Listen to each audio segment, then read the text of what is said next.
Hello and good day. Welcome back. Part 3 of 3 in the video series of Certainty of Intention, comprising part of my video series on the 3 certainties. I'm just doing the usual again, and I shall be with you in one moment.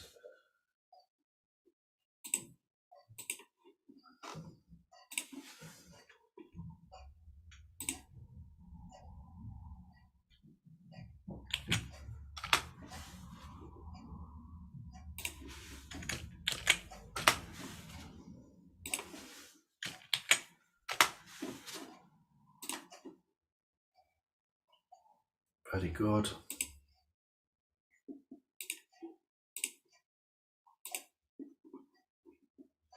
So we shall begin.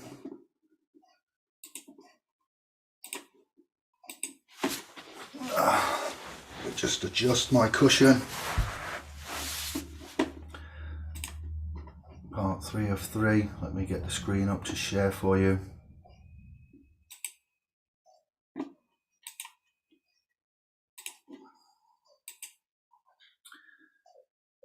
Let us begin. We're going to be looking at part 3 of Certainty of Intention, and so far we've looked at some particular words which may or may not amount to an intention to create a trust, and we've also looked at section 22 of the Administration of Justice Act 1982, and in this video we're going to be looking at something called inferred intention, and the court may infer intention to create a trust, to create an express trust from the words or actions of the legal owner, the settlor, and there are not really many cases in which this has happened. So I have some case reference here, Twin Sectra versus Yardley 2002, and Lord Millet in this case.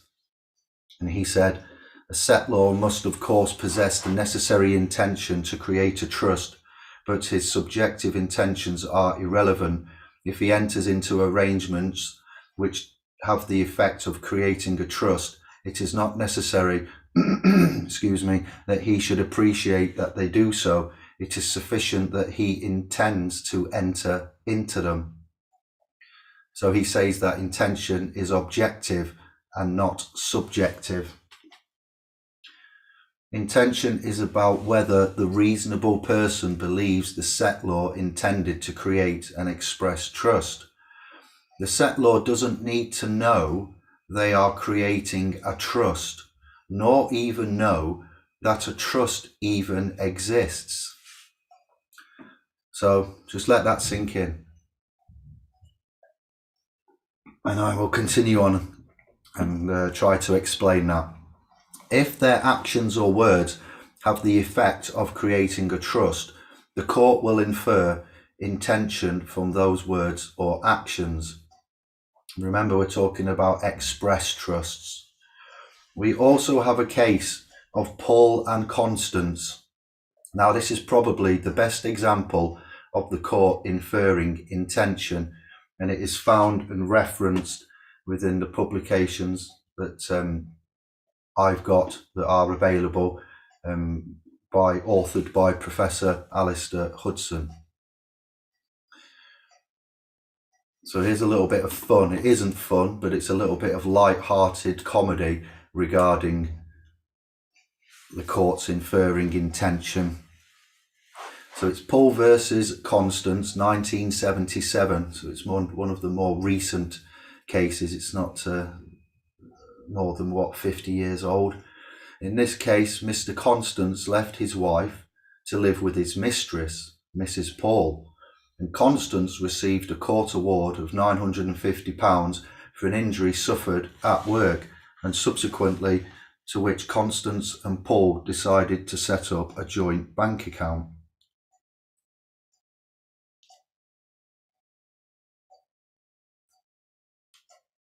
Get my chat room up so I can see what's going on.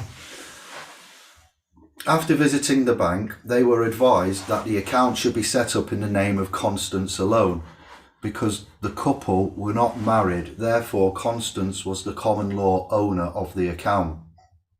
The £950 lump sum was paid into the account and formed the bulk of the money held in it. The couple also added joint bingo winnings into the account and used some of the money to pay for a joint holiday. Importantly, evidence was also adduced at trial that Constance had said to Paul, "This money is as much yours as mine," and then Constance passed away. His wife sought to claim that the bank account belonged entirely to her deceased husband and that it therefore passed to her as his widow under the intestacy rules. Paul argued that the money was held on trust by Constance as legal owner of the bank account, that both Constance and Paul as beneficiaries. Therefore, Paul argued the bank account should pass to her as sole surviving beneficiary. The litigation was therefore the staple of soap operas, the spurned wife fighting against the new lover. The court held that Constance had declared a trust over the money in the bank account. The reasoning was that the words, "The money is as much yours as mine," manifested sufficient intention that Constance would hold the property on trust for them both. Furthermore, that the couple had treated the money in the account as joint money was taken as evidence of the intention to create a trust. The court held that the trust was an express trust, even though, in the words of the court, Constance was a man of, quote, unsophisticated character who did not know he was creating a trust. So in other words, you can create a trust without even knowing there is a legal concept of trust. Instead, the court will consider your conduct and take your real intention in deciding whether or not you can be taken to have intended the creation of something which the court will interpret as being a trust. Okay, so that's Paul versus Constance. Now we've got another case, Shah versus Shah, 2010, so very recent. In this case, the words that were stated were, "This letter is to confirm that out of my shareholding of current 12,500 in the above company, I am, as from today, holding 4,000 shares in the above company for you," and that was held to create a trust. Although the word trust is not used, it was held that this did create a trust. This is fairly unambiguous. The other key case we probably need to look at is called Cayford 1975. Now, the company facing insolvency had put customer payments for mail order items into a separate account, and the court held that there was an intention to form an express trust. This is another case where the court is uncovering an express trust rather than imposing one of our implied trusts, rather than imposing a constructive trust. In this case, a mail order company, and that's a company which lists their products for sale in a catalogue or on a website for consumers to buy via telephone, mail order check with an order form, or just basically an internet order. A mail order company used to receive money from customers buying items from their catalogues before those items were sent to the customers. The customers therefore bore the risk that they had paid their money, but they may not receive the item for which they had paid. The mail order company realized that it was in danger of insolvency and therefore segregated all of its prepayments into a distinct bank account. Money was moved from that bank account only once the items had been sent to the customer. When the company did go into insolvency, the issue arose whether the money belonged to the company and therefore would be distributed among the company's creditors, or whether it was held on trust for the customers and therefore could be returned to them. The court held that the company's intention was to create a trust over the prepayments, which had been manifested by transferring those prepayments into a separate bank account so as to shield them from the insolvency. The case illustrates the important role which the trust plays in protecting the beneficiary against the possibility of insolvency on the part of the trustee. The company, as legal owner of the bank, was trustee. The customers were beneficiaries in the period between making prepayment and receiving their items. Again, an express trust is uncovered from the parties' actions without needing any conscious intention to create an express trust. So I hope some penny drop moments are happening for you now, and where we've said that you can create a trust without knowing that you're creating a trust, or trusts can be formed without using the word trust. This is why this area, the three certainties which I've mentioned across the years and tried to highlight the importance of this for trusts being deemed valid, is so important for us to emboss and cement in your critical criteria to hold when you're looking at expressing trusts, and how you express them, and how the deeds, the actions, the relationships, the language all form part of how the legal judiciary and the courts will interpret, and how varied these areas are. Okay, and how important it is for us to get this down in document form. And I will continue on. This case illustrates the important role which the trust plays in protecting the beneficiary against the possibility of insolvency on the part of the trustee. The company, as legal owner of the bank... Oh, I've read that, wasn't I? Sorry. As for the requisite certainty of words, it is well settled that a trust can be created without using the word trust or confidence or the like. The question is whether, in substance, a sufficient intention to create a trust has been manifested, and that's what McGarry J was saying in this case. So note that where the circumstances are such that it would be unconscionable for the legal owner to deny the beneficial interests of the beneficiary, the court is likely to infer a constructive trust rather than declare that there was an express trust created. So try not to get confused between an inferred express trust and a constructive trust. They are both distinct and separate, but this distinction isn't always clear. So a constructive trust will be found where it would be unconscionable for the legal owner to deny a beneficial interest to a beneficiary, whereas an inferred express trust will be created where the court finds it was the intention of the settlor to create an express trust.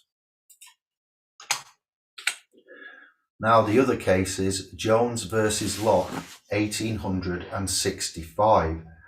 This case shows that the finding of an intention to create a trust is based on the surrounding circumstances. So in this case, a father returned from a business trip to Birmingham, and he was scolded by his wife for not bringing back a present for his infant son. And his infant son went to Liverpudlian rather than Birmingham, Black Country, and that. I know.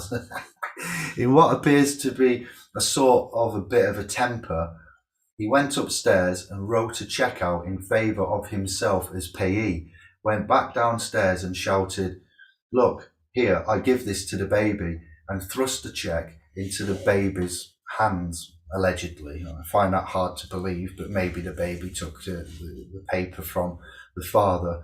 Now, the issue arose whether there was a trust created over the cheque or the money represented by the cheque for the benefit of the baby.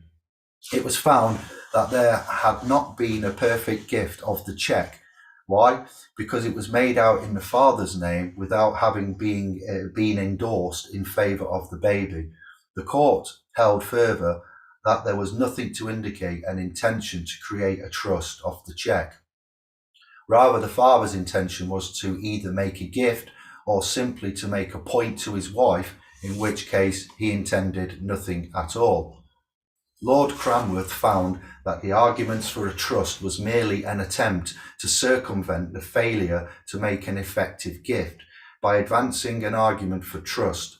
Therefore, he held that this imperfect gift could not be made effectively by other means, and that there had been no intention to create a trust here. So those of you that have been with us a while and that have heard us mention certain areas of which this material, this content, is in this material, you will have heard us mentioned about imperfect gifts. Okay, if you look at the teachings and the chats, and if you're recalling conversations we've had and writings and information and outlays that we've put into SPLS Pro, that should be how you should be having penny drop moments here. All right. And the final case we're going with regards to inferred intention is Don King Productions versus Warren. Now, this is when I was a wee boy. I remember the boxing giants such as Don King and Frank Warren back in the day. So this case involved two famous boxing promoters, and Don King was the leading boxing promoter in the USA, and Frank Warren was the leading boxing promoter and manager in Europe. The two men formed a partnership agreement whereby they and the companies which they controlled agreed to exploit agreements with boxers in Europe for their mutual advantage. Under the partnership agreement, each partner was entitled to hold the benefit of any existing or future management agreement for the benefit of the partnership. Subsequently, one or more of the partners attempted to terminate the partnership agreement and sought to argue that certain management agreements did not fall to be included in the partnership property. The question arose whether the partners held the benefit of the management agreement on trust for the partnership. The partnership agreements were found on their true construction to show an intention that the management contracts were held on trust for the benefit of the partnership. So I think that's enough cases on inferred intention. Just to finish up this video and these 3 videos on the certainty of intention, we're quickly going to look at shams and fraud.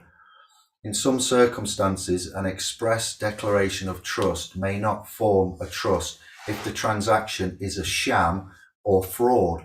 So when a purported trust is in fact a sham intended to achieve some sort of ulterior purpose, then the trust will not be valid.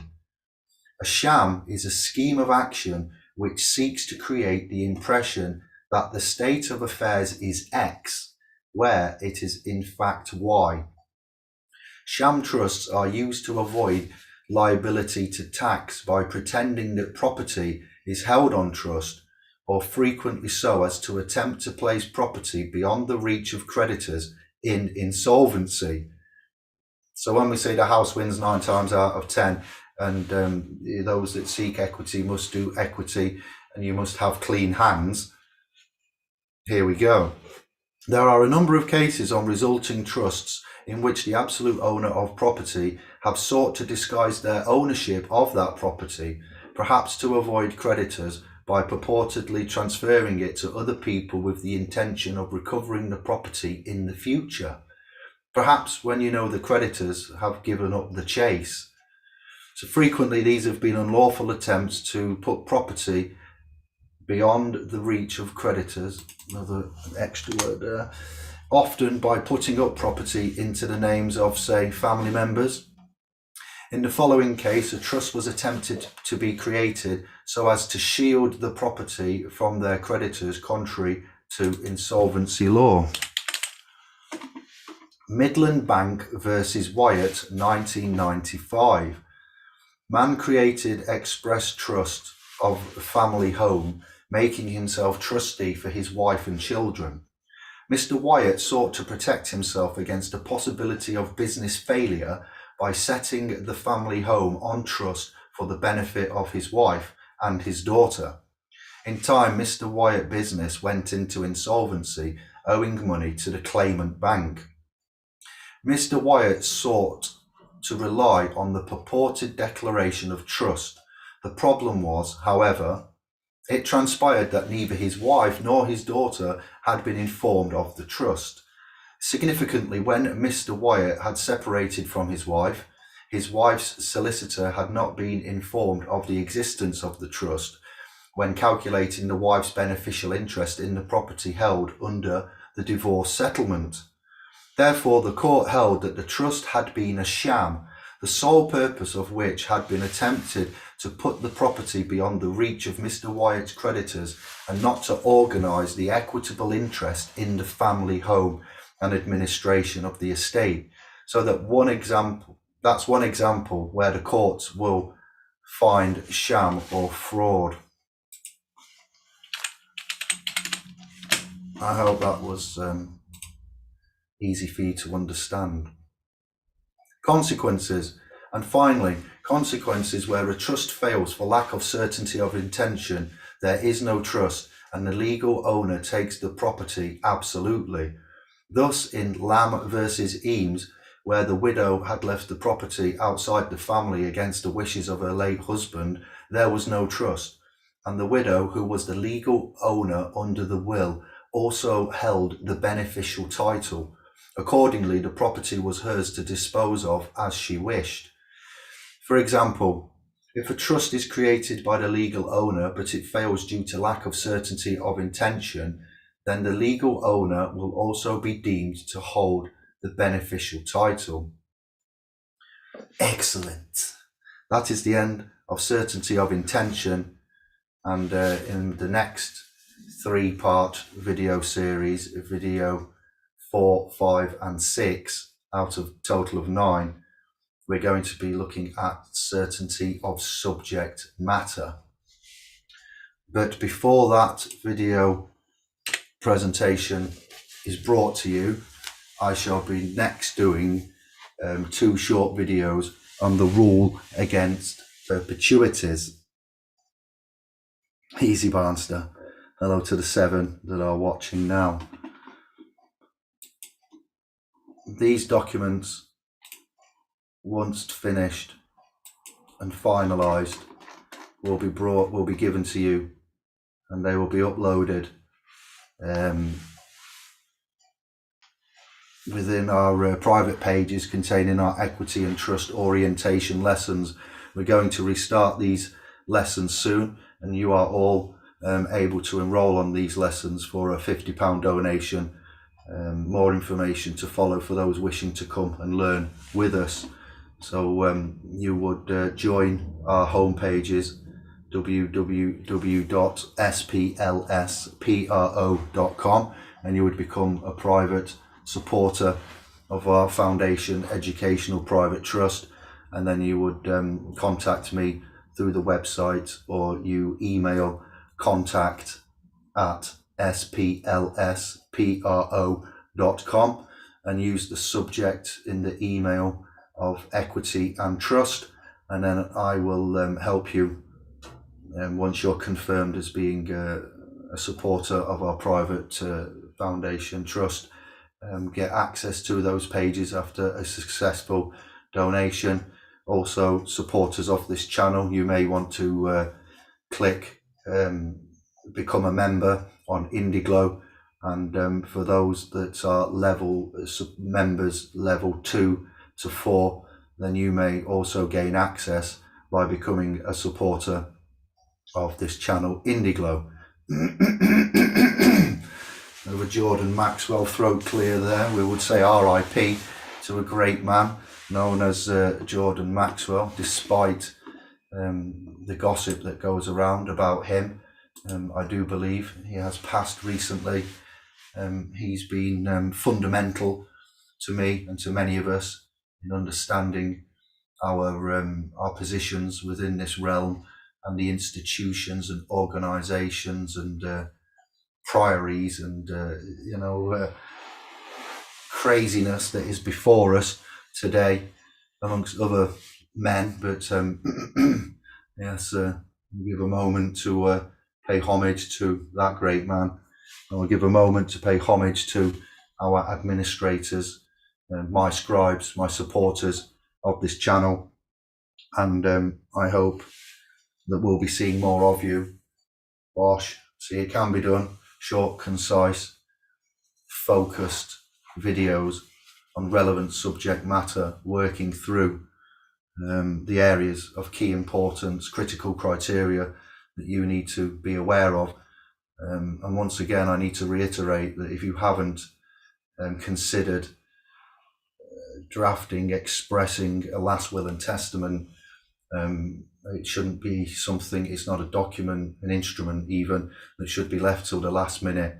And as you've seen by the outlay of these 3 videos, it shouldn't be done just because you're under attack or going into insolvency, or you're being threatened, or the estate is under attack, your estate is under attack. You should start to administer your estate, and effectively administer your trusts continuously at the earliest point of opportunity for your own safety, protection, well-being, prosperity, your young bloods, sons, daughters, offsprings, family in itself.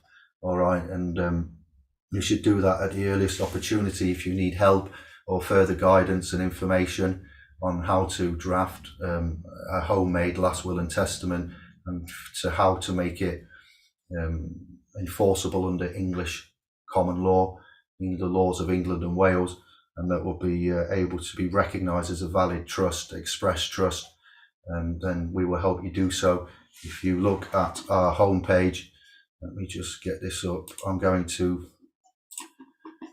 add on to where we've got a free last will and testament for those that join our private domain. This information that I'm giving to you now will be put into the forums relating to last will and testament. So you have a complimentary editable Word document download there. I do believe if we click that last will and testament download, you've got a complimentary editable Word document and information guides pack with our gratitude for all supporters at this time. And there is a last will and testament document, expression of last will and testament information, and standard provisions document that we have there. I've got the disclaimer there, not giving legal advice, all right, for that. And then we operate purely in a private capacity, a non-legal private capacity.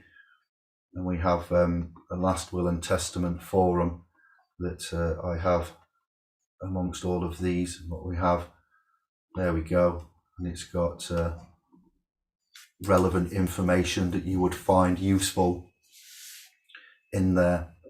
Office of Public Guardian for obviously powers of attorney, assigned powers of attorney. Even if you haven't become non-compos mentis, you might want to consider putting documentation together should you be deemed to be mentally, physically able to manage your estate. Then you would maybe want some alternative provisions and assign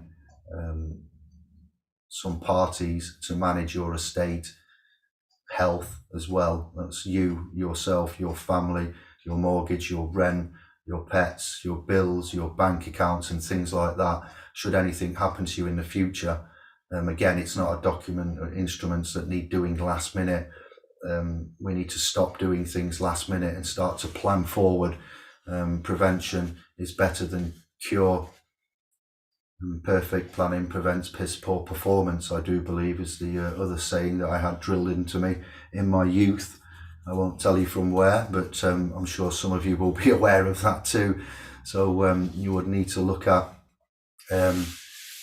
what is power of attorney, the various powers of attorney, and why you would need to maybe consider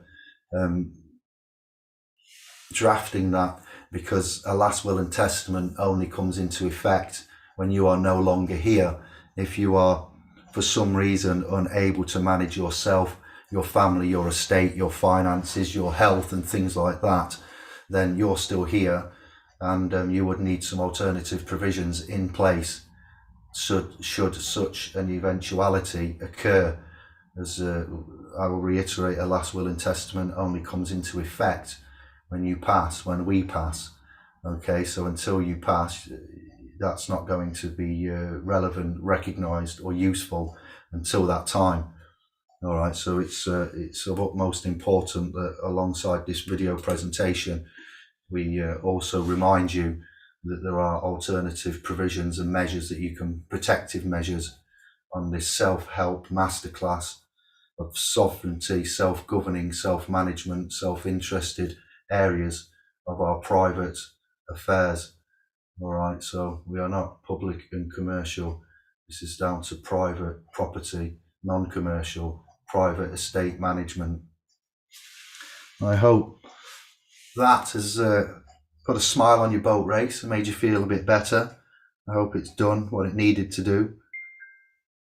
And I'd like to say I'm happy to be back after the short sanctioning by YouTube, and I will get myself with Kevin and the admins together soon, and we'll have an informal evening chat soon. It will be advertised for you, and we will resume normal services and talk about current events and topics, and have an open mic chat, and I'll field questions from you on this and other such areas of concern and interest to us all. So that's it, another half-hour bonanza. I want to say much love. Thank you very much. Thank you for your support and trust. And we'll see you soon. Ciao bello.